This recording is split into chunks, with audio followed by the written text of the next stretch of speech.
और इसी बीच एक और बड़ी खबर आपको बता दें जिसका इंतजार आज सुबह से ही हो रहा था। वर्शिप एक्ट रहेगा या हटेगा, ये बड़ा सवाल। लेकिन आपको बता दें इस मामले पर आज सुनवाई नहीं हुई। आज सुनवाई नहीं हुई है प्लेसेस ऑफ वर्शिप एक्ट पर। आज सुनवाई नहीं हुई। सीजीआई ने यानी कि चीफ जस्टिस ऑफ इंडिया ने कहा कि आज इस मामले पर सुनवाई नहीं करेंगे। अब दूसरी याचिका स्वीकार भी नहीं होगी। केंद्र ने हलफनामा दाखिल करने की मांग की। सुप्रीम कोर्ट ने हलफनामा दाखिल करने की मंजूरी दे दी है। सुप्रीम कोर्ट ने कहा हलफनामा की कॉपी सभी पक्षों को दें। सीजीआई ने कहा कि 2 सूट पहले ही सुप्रीम कोर्ट में लंबित है, मथुरा मामला हमारे पास लंबित है।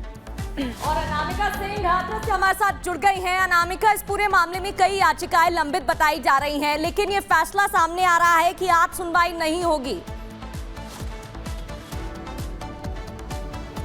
देखिए, इस पूरे मामले को लेकर के अलग अलग जगहों पर याचिकाएं की गई थी और याचिका के तहत ये कहा गया था कि दरअसल ये जो वर्शिप एक्ट है ये तमाम लोगों के जो लोग चाहते हैं कि वो कोर्ट के जरिए जो उनके अधिकार है पूजा के वो उसको हासिल कर सके, उसमें ये जो वर्शिप एक्ट है ये बाधा बनता है। लिहाजा वर्शिप एक्ट को लेकर के जो मामला है काफी समय से लंबित चल भी रहा है। अलग अलग जगहों पर इसको लेकर याचिका की जा चुकी है। हालांकि अगर मुस्लिम पक्ष की बात करें तो मुस्लिम पक्ष हमेशा से ये कहता रहा और इसी एक्ट का हवाला देकर के ये कहता रहा है कि चूंकि जो वर्शिप एक्ट है वो ये कहता है कि जिन मंदिरों की मस्जिदों की जो स्थिति 1947 में थी वो बनी रहेगी, उसे छेड़ा नहीं जाएगा। हालांकि राम मंदिर को इससे अलग रखा गया था, लेकिन जैसे जैसे हम देख रहे हैं कि अलग अलग राज्यों में, चाहे मध्य प्रदेश की बात करें, उत्तर प्रदेश की बात करें, राजस्थान की बात करें, तो जिस तरीके से मंदिर मस्जिद का जो विवाद है वो आगे बढ़ता चला जा रहा है, उसको लेकर के वर्शिप एक्ट को लेकर के जो अलग अलग याचिकाएं की गई थी उसको लेकर सुनवाई हो रही थी। हालांकि सुनवाई के बाद जो दरअसल जो निकल के सामने आ रहा है वो ये आ रहा है कि हलफनामा देने की बात निकल के सामने आ रही है और ये कहा जा रहा है कि हलफनामा दिया जाएगा, क्योंकि इसमें भी बहुत सारे लीगल पेज फंसे हुए हैं। 1947 की जो स्थिति थी उसके बाद से हालात बदले हैं, सरकारें बदली हैं, स्थितियां बदली हैं। इन बदली हुई स्थितियों में जो बाकी लोग हैं जो दावा करते हैं मंदिरों को लेकर के या मस्जिदों को लेकर के, अगर कोर्ट तक जाता है पूरा का पूरा मामला तो हर बार ये हवाला दिया जाता है मुस्लिम पक्ष की ओर से कि चूंकि वर्शिप एक्ट है और वर्शिप एक्ट ये कहता है कि जो भी विवादित मंदिर मस्जिद है उनकी स्थिति 1947 जैसी बनी रहेगी, तो उसको लेकर के ये जो दोनों पक्ष है ये आगे बढ़ रहे हैं। और दरअसल हिंदू पक्ष का ये कहना है कि जो वर्शिप एक्ट है ये कहीं ना कहीं बाधा पहुंचाता है, लिहाजा से खत्म करना चाहिए। जबकि मुस्लिम पक्ष की अगर बात करें या फिर ओवैसी की बात कर ले या बाकी मौलवी मौलानाओं की बात कर ले तो हमेशा से ये कहते रहे कि जो वर्शिप एक्ट है ये लागू है देश में, लिहाजा बार बार किसी का याचिका कर देना किसी मंदिर को लेकर,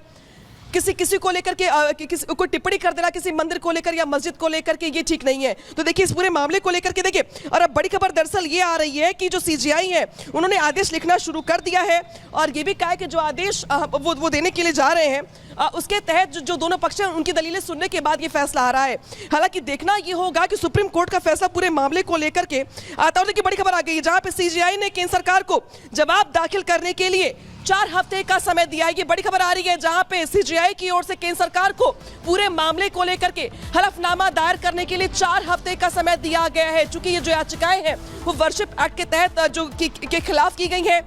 और चूंकि सरकारों को लेकर के ये बार बार कहा जाता है कि ये फैसला बहुत पहले आया था जब वर्शिप एक्ट लगाया गया था और तभी जो हालात थे वो कुछ विवादों को लेकर के थे। हालांकि बाद में राम मंदिर को इस विवाद से अलग कर दिया गया था, लेकिन बाद में भी बहुत सारे मामले ऐसे आए, चाहे वो काशी मथुरा की बात कर ले, चाहे हम ज्ञान वापी की बात कर ले, चाहे हम अटाला मंदिर मस्जिद की बात कर ले, चाहे हम अजमेर शरीफ की बात कर ले, ऐसे बहुत सारे मामले हैं जो इसी के अंतर्गत आते हैं। लिहाजा सुप्रीम कोर्ट का आज का ये फैसला बहुत सारे मामलों को प्रभावित करेगा। ऐसे में उसके पहले केंद्र सरकार को जो हलफनामा दाखिल करने के लिए कहा जा रहा है तो देखना ये होगा कि जो हलफनामा देने की बात निकल के सामने आ रही है। और ये भी कहा गया सीजीआई की ओर से कि हम केंद्र के जवाब के बिना फैसला नहीं कर सकेंगे, क्योंकि वर्शिप एक्ट अगर कोई एक्ट बनाया जाता है तो उसमें पूरा का पूरा सरकार शामिल होती है, बहुत सारे फैसले संसद से होते हैं, संसद में नियम बनते हैं। तो ये जो हलफनामा दायर करने की बात कही जा रही है, जवाब जो देने की बात निकल के सामने आ रही है, 4 हफ्ते का समय दिया गया, यानी कि पूरे के पूरे 1 महीने होंगे जब सरकार की ओर से जवाब दिया जाएगा केंद्र सरकार की ओर से, और इस जवाब के बाद ही सुप्रीम कोर्ट पूरे मामले को लेकर के डिसीजन लेगा। तो देखिए वर्शिप एक्ट जो कि अपने आप में, इस एक्ट को लेकर के पहले भी हमने बहुत बार सरगर्मियां और जो खबरें सुनी है, देखी है, कई बार आपने सुना होगा नेताओं के जुबान से, खास तौर पे जो ओवैसी हैं बार बार हवाला देते रहे हैं। लेकिन अब चूंकि ये मामला सुप्रीम कोर्ट में जा पहुंचा और सुप्रीम कोर्ट ने ये कहा है दरअसल कि हम यहाँ पे केंद्र सरकार को 4 हफ्ते का समय दिया गया जवाब देने के लिए, केंद्र सरकार की ओर से जवाब दिया जाएगा। बताया दरअसल ये जाएगा कि वर्शिप एक्ट को लेकर के सरकार का जवाब क्या है, कितने कुल राज्यों में मंदिर मस्जिद ऐसे जिनको लेकर के जो याचिकाएं हो रही हैं उनको लेकर स्टैंड क्या है, सरकार की ओर से क्या रणनीति है, और जिस तरीके से वर्शिप एक्ट है उसके जो टेक्निकल चीजें हैं उसको समझने को लेकर के, जवाब देने को लेकर के यहाँ पे जवाब देने के समय दिया गया 4 हफ्ते का, और इस जवाब के मिलने के बाद ही वर्शिप एक्ट की को लेकर के सुप्रीम कोर्ट की ओर से फैसला आएगा। हालांकि आपको याद होगा कि इसके पहले जब ज्ञान वापी का भी जब मामला आया था, आपको मैं याद दिला दूं, तब मुस्लिम पक्ष ने सुप्रीम कोर्ट में यही कह के याचिका की थी कि चूंकि ये जो ज्ञान वापी का सर्वे करने की जो बात निकल के बार बार सामने आ रही है, दरअसल ज्ञान वापी भी वर्शिप एक्ट के अधीन ही आता है, लिहाजा इसको सर्वे करने की परमिशन ना दी जाए। तब कोर्ट ने हिंदू पक्ष को उसमें बड़ी जीत कोर्ट से मिली थी और सर्वे हुआ था पूरे के पूरे ज्ञान वापी परिसर का। तो जब भी ऐसी याचिकाएं जाती हैं तब एक पक्ष की ओर से वर्शिप एक्ट का हवाला दिया जाता है। ऐसे में आज चूंकि सुप्रीम कोर्ट की ओर से कहा गया कि पहले जवाब देने के लिए समय दिया जा रहा है भारत सरकार को, केंद्र सरकार को, जवाब देने के बाद पूरे मामले में सरकार का जवाब क्या है इसको सुनने के बाद ही सुप्रीम कोर्ट की ओर से बड़ा फैसला आएगा। और ये देखिए यहाँ पर देखिए बहुत सारी बातें निकल के सामने आ रही हैं, जहाँ पे कहा ये दरअसल गया है कि 5 जजों की बेंच ने कुछ सैद्धांतिक जो है यहाँ पे तय किए, कुछ टिप्पणियां बड़ी की गई हैं। वो टिप्पणियां क्या, जरा ये भी समझ लीजिए।